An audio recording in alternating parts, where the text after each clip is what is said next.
Former President Trump gave a stark warning to enemies of the U.S. at the Republican Jewish Coalition Conference Saturday.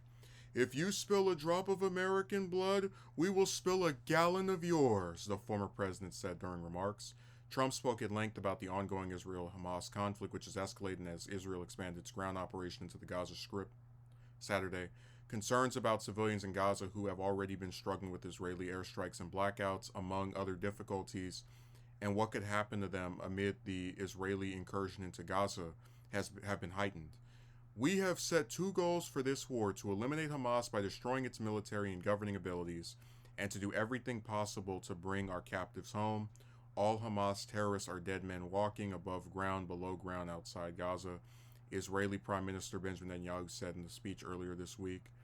Trump also turned his verbal fire toward towards international college students and Representatives Rashida Tlaib and Representative Ilhan Omar, the only two Muslim women in Congress, for their pro-Palestine views. He pledged to cancel the student visas of Hamas sympathizers on college campuses if reelected as president.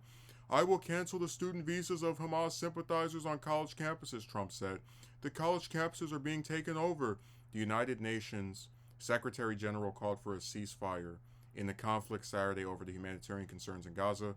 This situation must be reversed. I reiterate my strong appeal for an immediate humanitarian ceasefire, together with the unconditional release of hostages and the delivery of humanitarian relief at the level that corresponds to the dramatic needs of the people in Gaza, where a humanitarian catastrophe is unfolding in front of our eyes, Antonio Gutierrez said.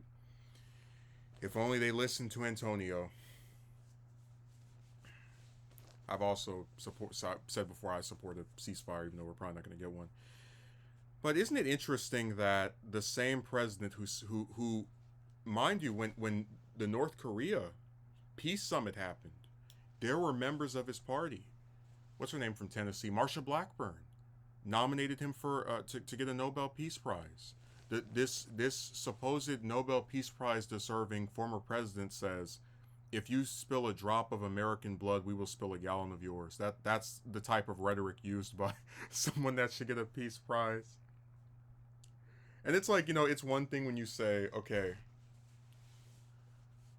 we're being attacked by Hamas, the United States, or Russia is attacking us, but those are the two big conflicts everybody's pretending to care so much about right now. Neither of those involves American intervention as far as, we're the main people there. So what is the need for this rhetoric? Hamas hasn't spilled American blood, and neither has Russia. So I don't quite understand the. It's all just tough talk. But look how strong he is. I will cancel the student visas of Hamas sympathizers on college campuses. I'm telling you, every time I read these people, I'm just thanking Ramaswamy, because whether you like him or not, it did take some courage to come out and say, I don't support pro-Hamas protesters. It really is just pro-Palestine protesters. There's not this big, huge upsurge of Hamas, of terrorists backing college students. But he said, I don't agree with them, but you shouldn't. College is the time for experimentation. The idea that people are going to be disabled from being able to go to school because they didn't support a foreign government, I would think would be the definition of being against free speech.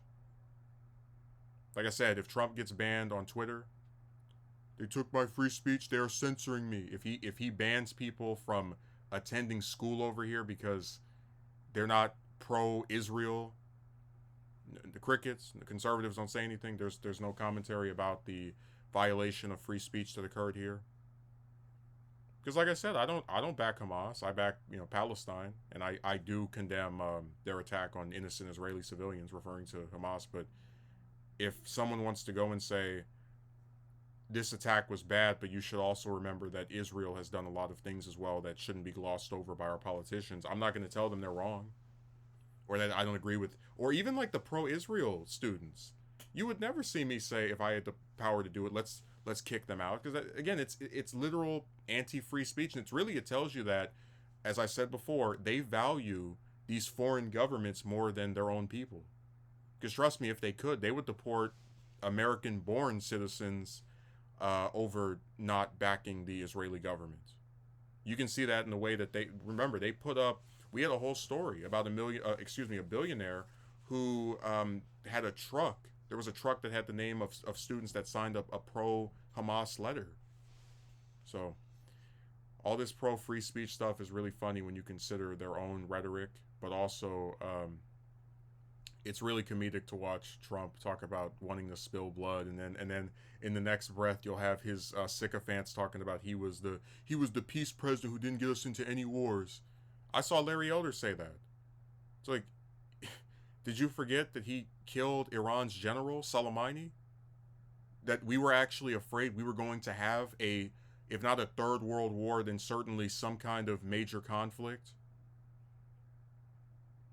Not to mention the 7 conflicts that he inherited, admittedly from Obama, but kept us in nonetheless.